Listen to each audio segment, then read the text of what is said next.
유월절 전에 예수께서 자기가 세상을 떠나 아버지께로 돌아가실 때가 이르신 줄 아시고 세상에 있는 자기 사람들을 사랑하시되 끝까지 사랑하시니라.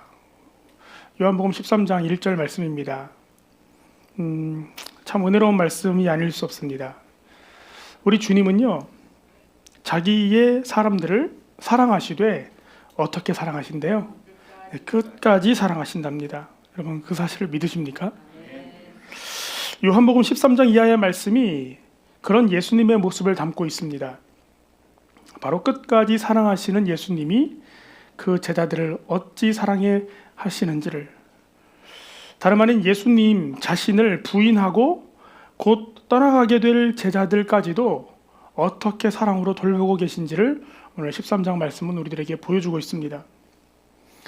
예수님은요, 이제 세상을 떠나서 아버지께로 돌아갈 때가 이른 줄 아셨다고 성경에 기록되어 있습니다. 이제 곧 잡혀가서 우리가 잘 아는 바와 같이 고난당하게 될 것이고 마침내 십자가에 죽게 될 것을 예수님은 누구보다 잘 아셨습니다.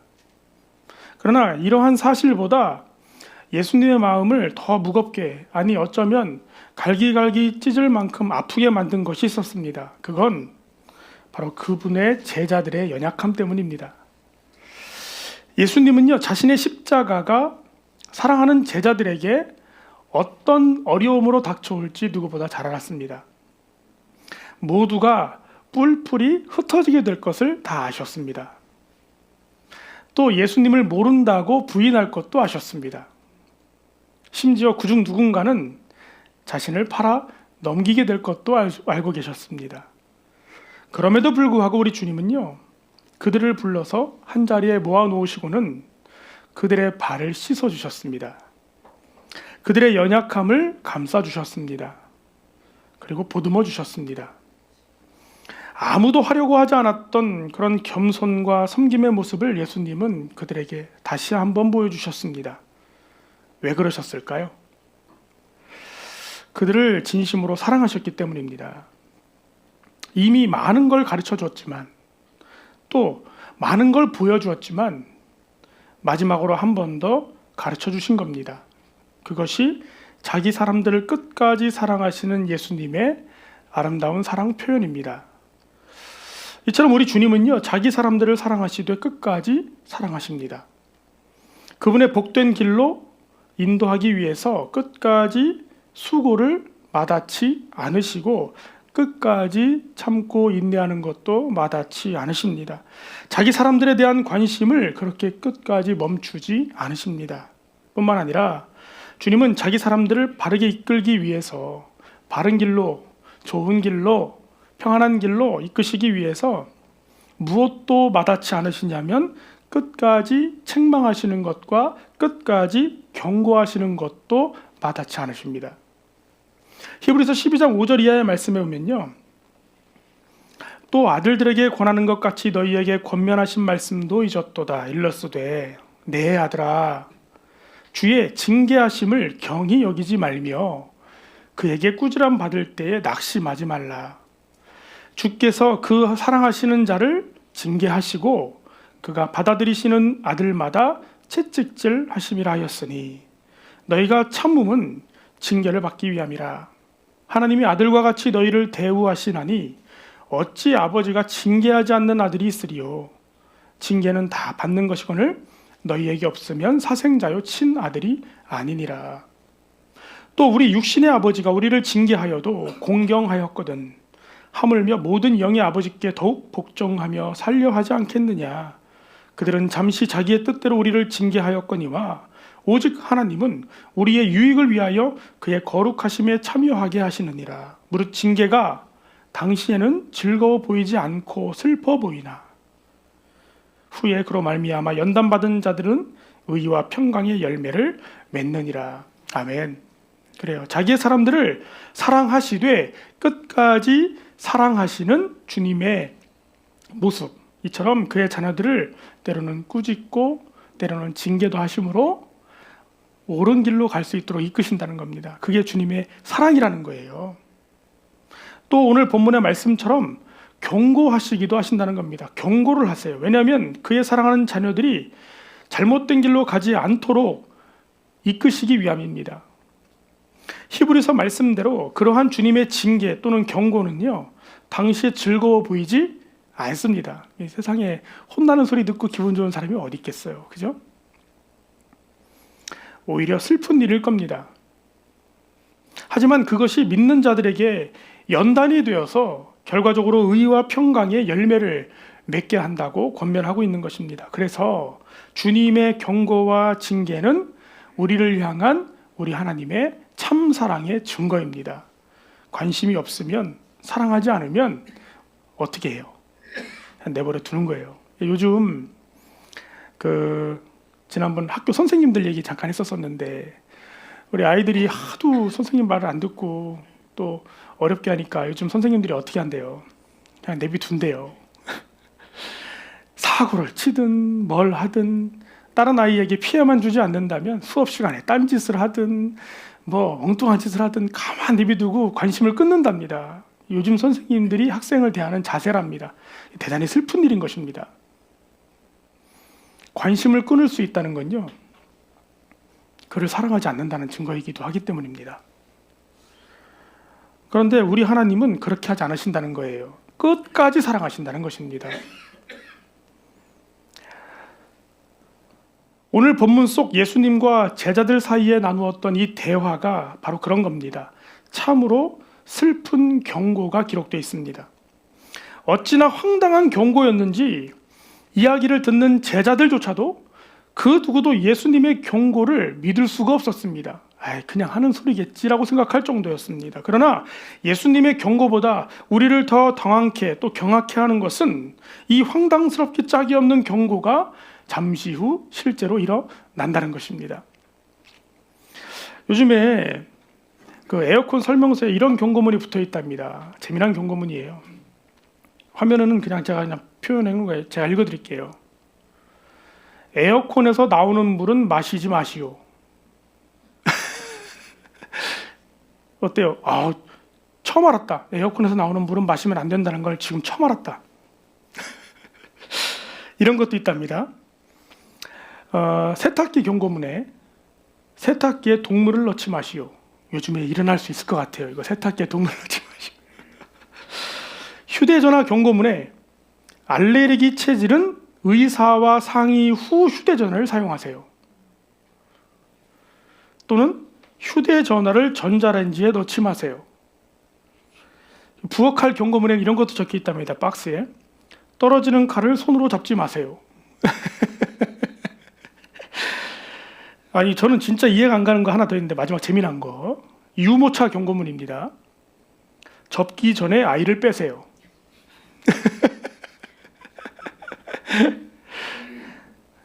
여러분 들으니까 어때요? 황당해 안 황당해요? 진짜 누가 이런 걸 실수로 하는 거야. 근데 이런 장난처럼 보이는 경고문들은 실제로 이런 황당한 일이 일어나서 회사를 상대로 소송을 받은 적이 있기 때문에 만들어진 경고문들입니다. 왜 아이를 빼기 전에 유모차를 접지 말라고 얘기를 안 해가지고 제가 아이를 거기다 넣은 채로 닫는 바람에 아이가 다쳤잖아요. 치료비 청구합니다. 이런 길이 있는 거예요. 그런 황당한 일이. 마찬가지입니다. 예수님께서 하신 이 경고가 이와 같습니다. 예수님의 경고를 들은 제자들은요, 너무 어이가 없을 정도로 황당했습니다. 왜냐하면 그런 일이 일어날 줄 상상도 하지 못했기 때문입니다. 하나는 제자 중 누군가가 예수님을 팔아버린다는 말도 안 되는 경고였고, 또 하나는 수제자 베드로가, 그것도 그냥 제자도 아닌 수제자 베드로가 예수님을 3번 모른다고 부인하게 될 것이라는 경고였습니다. 13장 21절 말씀에 예수께서 이 말씀을 하시고 심령이 괴로워 증언하여 이르시되 내가 진실로 진실로 너희에게 이르노니 너희 중 하나가 나를 팔리라 하시니. 제자들이 서로 보면 누구에게 말씀하시는지 의심하더라. 도대체 누구한테 말씀하시는 거야? 누구랑 대화하시는 거야? 또 37절에 베드로가 이르되 주여 내가 지금은 어찌하여 따라갈 수 없나이까? 주를 위하여 내 목숨도 버리겠나이다. 예수께서 대답하시되 내가 나를 위하여 내 목숨을 버리겠느냐? 내가 진실로 진실로 내게 이르노니 닭 울기 전에 내가 3번 나를 부인하리라. 성경은 왜 이와 같은 제자들의 부끄러운 모습을 우리들에게 전해주는 걸까요? 단지 제자들의 부끄러운 모습을 폭로하여 창피를 주기 위함이었을까요? 아마 그건 아닐 겁니다. 제자들의 모습이 우리들과 연관이 있기 때문입니다. 바로 그 이유는 예수님께서 제자들에게 경고하신 이유와 똑같은 것입니다. 그들을 사랑하시기 때문입니다. 우리를 사랑하시기 때문입니다. 바로 우리들에게 제자들과 같은 동일한 경고를 우리들에게 하심으로써 동일한 실수를 우리로 하여금 저지르지 않도록 지금 우리에게 주의를 주고 계신 것입니다. 주께서 지금도 여전히 우리를 사랑하고 또 그렇게 인도하고 계신 겁니다. 이 슬픈 이야기를 통해서 말이죠. 그러기에 오늘의 본문의 말씀은요, 남 이야기가 아니라 사실은요, 우리를 향한 하나님의 말씀이라 생각하고 들으셔야 합니다. 먼저 이 말씀은 우리들에게 자신의 믿음을 자만하지 말 것을 경고하고 있습니다. 무엇을 경고해요? 믿음을 자신에서는 안 된다는 경고요. 37절 말씀에 베드로가 이르되 주여 내가 지금은 어찌하여 따라갈 수 없나이까 주를 위하여 내 목숨을 버리겠나이다. 이렇게 말씀했습니다. 베드로는요 진짜 용감한 사람이었습니다. 수제자라 충분히 인정받을 만한 사람이기도 했습니다. 사도들 중에서요 베드로만큼 용감한 자는 아마 없을 겁니다. 주를 위하여 내 목숨을 버리겠습니다 라고 고백한 그의 이 말은요 그냥 힘없는 말뿐인 고백이 아니었습니다. 정말 진심이었습니다. 실제로 예수님께서 겟세마네 동산에서 잡혀가실 때 그때 유일하게 검을 뽑아 그 병사의 귀를 자른 사람은 베드로뿐이었습니다. 정말 목숨을 건 것입니다. 또 유일하게 예수님을 따라서 물 위를 걸어보겠다고 담대히 이야기하고 물 위를 걸어본 사람도 베드로뿐입니다. 물론 조금 이따 빠지긴 했지만요. 하지만 그는 겁쟁이가 아니었습니다. 믿음은 부족했지만 겁쟁이는 아니었습니다. 그런데 그가 어떤 경고를 지금 받고 있어요? 내가 나를 위하여 목숨을 버리겠느냐? 내가 진실로 진실로 이르노니 닭 울기 전에 내가 3번 나를 부인하리라. 네가 나를 모른다고 할 거야. 베드로가 듣기엔요 정말 황당한 경고였을 겁니다. 속으로는 에이 예수님 나를 뭘로 보고 그런 일은 결단코 일어나지 않을 겁니다. 실제로 그는 예수님께 그런 일은요 절대로 일어날 수 없습니다 라고 장담했습니다. 하지만 그 경고는 안타깝게도 현실이 되고 말았습니다. 그는 겨우 하녀가 하는 질문에, 하녀는 그 당시 종이니까 얼마나 낮은 계급이에요. 그런데 하녀가 하는 질문에 두려워서 예수님을 모른다고 부인했습니다. 마침내 저주까지 하면서 예수님을 모른다고 했습니다. 베드로가 그랬다면요 우리도 그럴 수 있습니다. 베드로가 어리석어서 그런 게 아닙니다. 베드로가 나약해서 그런 것도 아닙니다. 베드로의 말과 행동이 달랐던 사람이었기 때문에 그렇게 된 것이 아니었습니다. 누구라도 그럴 수 있음을 알려주고 있는 것입니다. 우리도 그럴 수 있다고요. 우리의 믿음에 자만해서는 안 되는 중요한 이유가 바로 이 때문입니다. 여러분 이름만 들어도 아는 그 주기철 목사님, 과거에 일화가 하도 우리에게 그 본이 되는 믿음을 보여주신 목사님이기에 잘 알려져 있는데 그분이 남기신 마지막 기도문에 이런 기도가 적혀 있어요. 한 걸음만 양보하면 그 무서운 형벌을 면하고 도리어 상을 준다는데 많은 사람들이 넘어갑니다. 말 한마디만 타협하면 살려주는데 용감한 신자도 넘어지게 됩니다. 하물며 나같이 연약한 약졸이 어떻게 장기간의 고난을 견디어 배기겠습니까? 엄청난 고난을 감수하며 순교했던 주기철 목사님조차도 주님 앞에 죽음을 앞둔 그 마지막 앞에 자신의 마음을 이렇게 털어놓는 것입니다. 하나님, 이게 얼마나 어려운 거 아시죠? 말 한마디면 저는 여기서 살아나갈 수 있습니다. 그런데 주님, 제가 그러지 않도록 저를 붙잡아 주세요. 어렵다는 것입니다. 어렵다는 거예요. 우리는 대체로 우리들의 부족함이나 또는 우리가 가진 연약함 때문에 혹 신앙생활하다가 넘어지거나 혹 우리가 신앙을 버리게 될 수 있다고들 생각합니다. 그래서 사실 우리가 가지고 있는 연약한 부분 관해서 대단히 조심합니다. 나는 여기 약해. 그러면 조심합니다. 근데 우리가 가진 강함 또는 장점, 가지고 있는 힘이 우리를 쉽게 넘어뜨리게 한다는 생각은 하지 못합니다. 그런데요, 그것이 우리를 때로는 더 쉽게 넘어뜨릴 수 있다는 걸 여러분 잊지 말아야 합니다. 왜냐하면 그것이 우리를 진심으로 방심케 만들기 때문입니다. 그것이 우리를 진심으로 교만한 자리에 서도록 만들기 때문입니다. 사단이 예수님을 시험했을 때 사단은요, 예수님이 도무지 할 수 없는 걸 해보라고 요구하지 않았습니다. 충분히 하실 수 있는 걸 하라고 하신 거예요. 물론 돌을 떡으로 만드는 것 우리가 생각할 땐 야 이건 말이 되냐 할 수 있겠지만 예수님은 돌을 떡으로 만드실 수 있는 분이셨습니다. 그러니까 해보라는 거예요. 그걸 함으로써 사람들 앞에 자신의 능력을 과시해보라고 예수님을 시험했던 것입니다. 심지어는 예수님이 40일 금식 기도한 후에 성령에 충만해져 있을 때 사단이 시험했다고 그랬어요. 상식적으로 여러분 이해가 됩니까? 공격을 하려면 언제 공격해야 돼요? 약해져 있을 때 공격해야 된다고 생각하는데 그렇지가 않은 것입니다. 사단은요. 왜냐하면 무엇이 가장 큰 무기가 되고 무엇이 우리들에게 가장 큰 약점이 된다는 걸 아는 것입니다. 내가 스스로 생각할 때 성령에 충만하다고 생각할 때 내가 지금 어떤 공격이 와도 능히 이겨낼 수 있다는 교만한 마음에 들었을 때 뭐든지 할 수 있다고 나만한 사람 없다고 생각하는 그 타이밍이 가장 넘어지기 쉬운 위험한 때라는 걸 사단은 아는 것입니다. 떡을 만들어 봐라. 높은 곳에서 안전하게 뛰어내려 보아라. 다 예수님이 하실 수 있는 일이었습니다. 그런데 어떻게 하셨어요? 하지 않으시는 것으로 그 시험을 이겨내셨습니다. 베드로는 예수님을 3번 부인한 직후에 예수님과 눈이 마주쳤습니다. 그때 그 마음이 어땠을까요? 너무 부끄럽지 않았을까요? 사랑하는 성도 여러분, 베드로는 이토록 쓰라린 체험을 통해서 자신의 자만이 얼마나 부끄러운 것인 줄 깨달았습니다.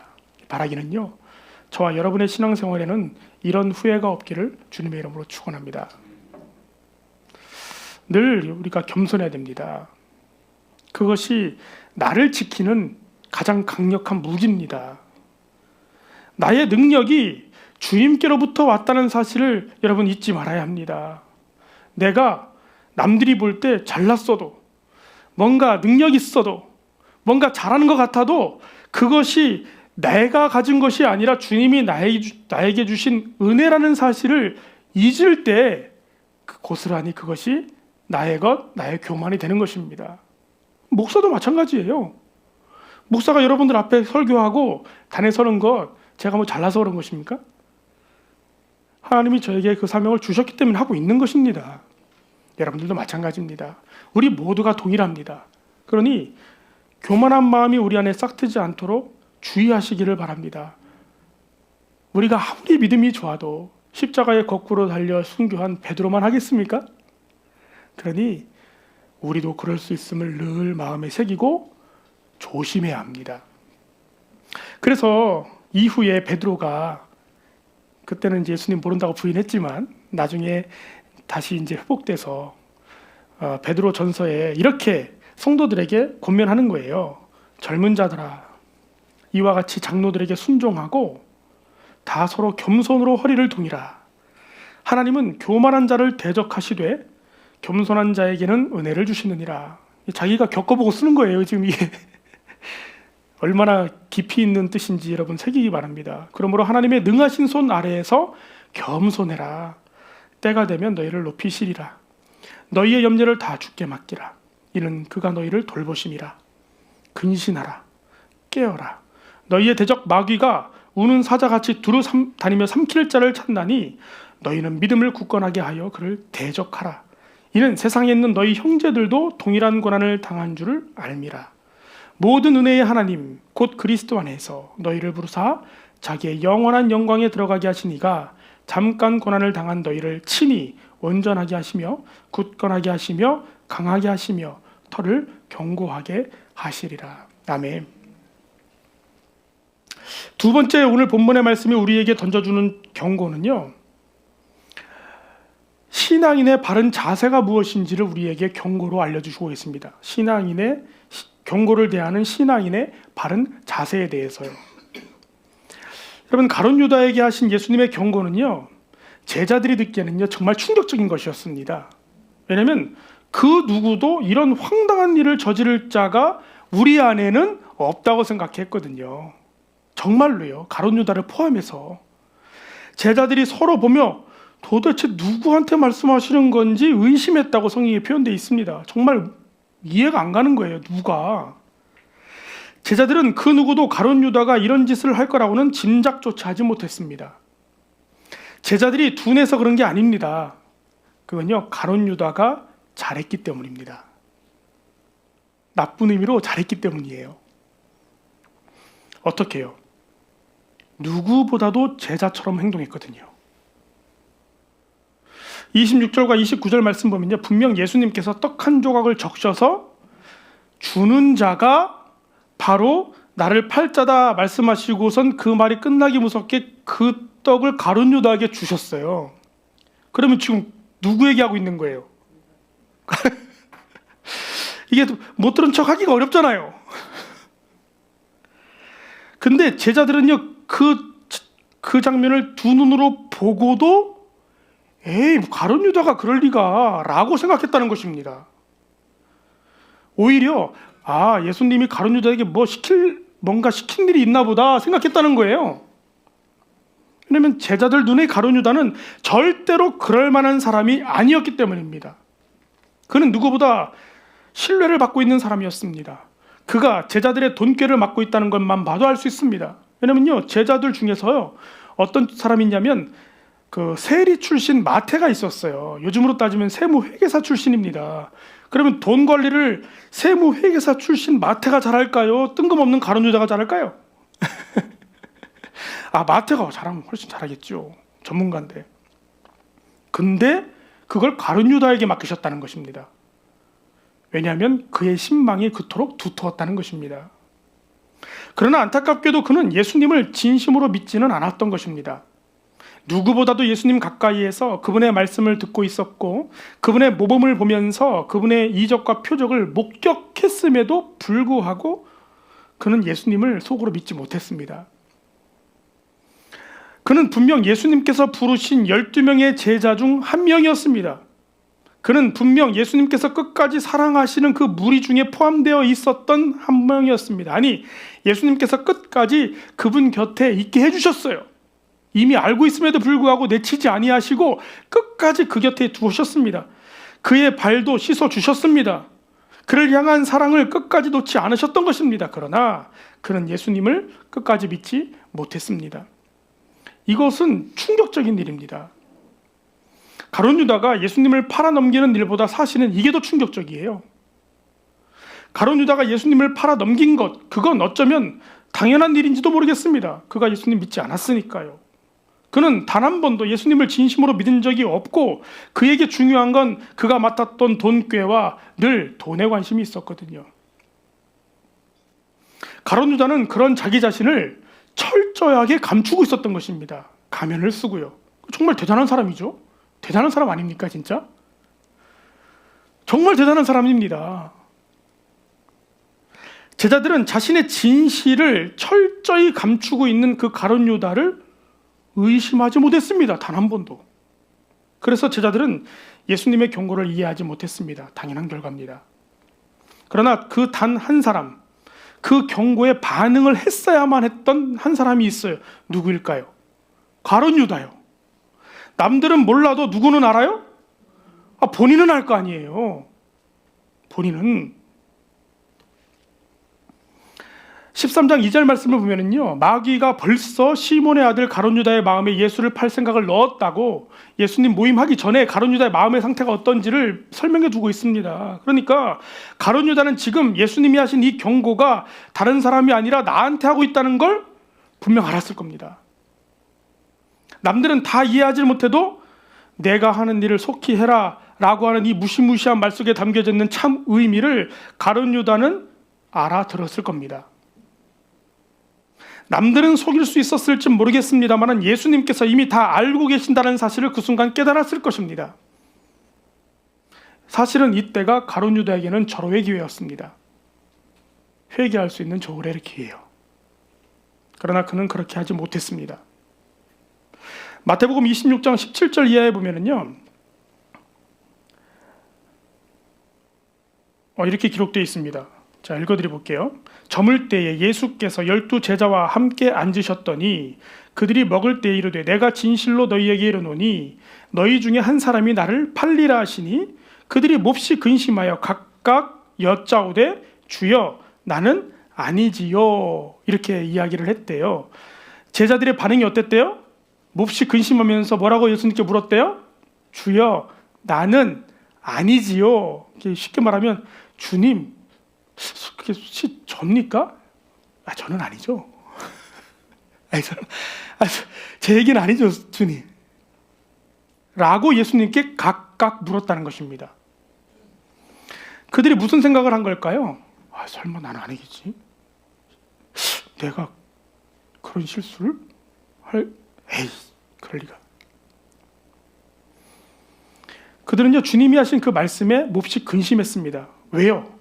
그 순간만큼은 그 경고의 말씀이 누구에게 하는 것처럼 들렸어요? 나한테 하는 것처럼 들린 겁니다. 내가 그럴 리가 없는데? 설마 내가? 하고 마음에 근심이 생겼다는 것입니다. 그런데 그때 유일한 한 사람은요, 그러지 않았어요. 누구요? 가룟 유다요. 예수님께서 나와 함께 그릇에 손을 넣는 자가 나를 팔리라 말씀하시면서 꼭 집어서 너잖아 임마 하시니까 그제서 못 이긴 척 랍비여 대답하여 이르시되 나와 함께 그릇에 손을 넣는 그가 나를 팔리라. 인자는 자기에 대하여 기록된 대로 가거니와 인자를 파는 그 사람에게는 화가 있으리로다. 그 사람은 차라리 태어나지 아니하였더라면 제게 좋을 뻔하였느니라. 예수를 파는 유다가 대답하여 이르되 랍비여 나는 아니지요. 대답하시되 네가 말하였도다니라. 네 말이 맞아. 여러분, 이것이 경고를 대하는 신자와 불신자의 결정적인 차이입니다. 성도는요, 주님이 하시는 경고에 그게 내 말이 아니어도 나를 돌아봅니다. 비록 그것이 내 얘기가 아니더라도 근심하며 그래 혹시 내가 그런 모습이 혹시 있었는지도 모르겠구나 생각하면서 자신을 돌아봅니다. 늘 그래요. 교회 안에서도 성도님들 보면은요, 어떤 일이 생기면 더 열심히 하고 성실히 하셨던 분들이 무슨 얘기 들으면 나 때문에 그런가? 또 어떤 성도가 시험에 들었다 그러면 혹시 내가 실수해서 그런가? 내가 실수해서 그런가? 그 성도들 중에 제일 그분에게 잘한 분이 그 마음을 가져요. 재미나죠? 또 우스갯소리로 목사님들이 예배 시간 늦지 않게 일찍 좀 오세요. 이 소리는 일찍 온 분들만 듣습니다. 그래서 그분들이 더 일찍 와요.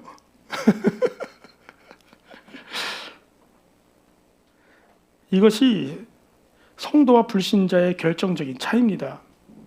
성도는 주님의 경고에 자신을 돌아봅니다. 비록 그것이 자기의 이야기가 아니더라도 자꾸만 자신을 돌아봐지게 돼요. 왜냐하면 그 말씀이 하나님의 말씀인 줄 믿기 때문입니다. 하지만 불신자는요, 정반대의 행동을 합니다. 그게 자기 얘기더라도요, 자신을 돌아보지 않습니다. 혹 남을 탓하기는 해도요. 성경은 그런 불신자의 상태를 일컬어 뭐라 표현하냐면 양심의 화인을 맞았다고 표현합니다. 화인이 뭐예요? 불도장이잖아요. 그러니까 양심의 불로 지졌다는 겁니다. 고장났다는 거예요. 그러나 신자들은 그렇지 않습니다. 주님의 경고에 반응합니다. 비록 실수하기도 하고 때로는 실패하기도 하지만 중요한 건 그 경고의 말씀에 귀를 기울입니다. 왜요? 그것이 나를 사랑하시는 하나님의 사랑의 음성인 줄 알기 때문입니다. 예수님의 당부이자 음성인 것을 알기 때문입니다. 그 경고가 나를 살릴 줄 알기 때문입니다. 나 자신보다 하나님을 더 신뢰하기 때문입니다. 내가 아무리 나를 잘 안다 해도 나보다 하나님이 더 나를 잘 안다는 걸 믿기 때문입니다. 그러니 내가 알지 못하는 것까지도 하나님이 나를 이끌어 주신다고 믿는 거예요. 내가 잘못하지 않고 내가 실수한 게 아니라고 확신할지라도 하나님이 내 마음에 그런 마음을 주시면 반성해 보는 것입니다. 혹시 내가 틀린 건 아닌지. 사랑하는 성도 여러분, 하나님은요 지금도 우리를 사랑하십니다. 그리고 끝까지 사랑하실 것입니다. 그래서 주님은요 지금도 경고해 주고 계시고 앞으로도 그렇게 우리를 경고해 주실 겁니다. 그러면 여러분들의 반응은 어떻게 하실 예정이십니까? 바라기는 자만하지 않는 겸손함으로 말씀 앞에서는 저와 여러분 되기를 주님의 이름으로 축원합니다. 또 그 말씀 앞에 내 자신을 비춰서 나는 아니겠지? 돌아볼 줄 아는 저와 여러분 되기를 주님의 이름으로 축원합니다. 그럴 때 비록 그 말씀과 경고가 그 순간에 나에게 낙심이 되고 너무 슬프고 심지어 막 자존심이 상하고 막 짜증나고 승질날지라도 그것으로 말미암아 연단받은 우리들의 모습이 마침내 하나님이 원하시는 의와 평강의 열매로 가득한 그런 모습으로 드러나게 될 줄 믿습니다. 베드로처럼 말이죠. 또 주의 거룩하심에 참여할 수 있는 그런 거룩한 성도들로 주께서 세워가실 줄로 믿습니다. 그리고 때가 되면 하나님이 어련히 알아서 우리를 높여주실 줄 믿습니다. 모든 은혜의 하나님 곧 그리스도 안에서 너희를 부르사 자기의 영원한 영광에 들어가 계신 이가 잠깐 고난을 당한 너희를 친히 온전하게 하시며 굳건하게 하시며 강하게 하시며 터를 견고하게 하시리라. 아멘. 기도하겠습니다.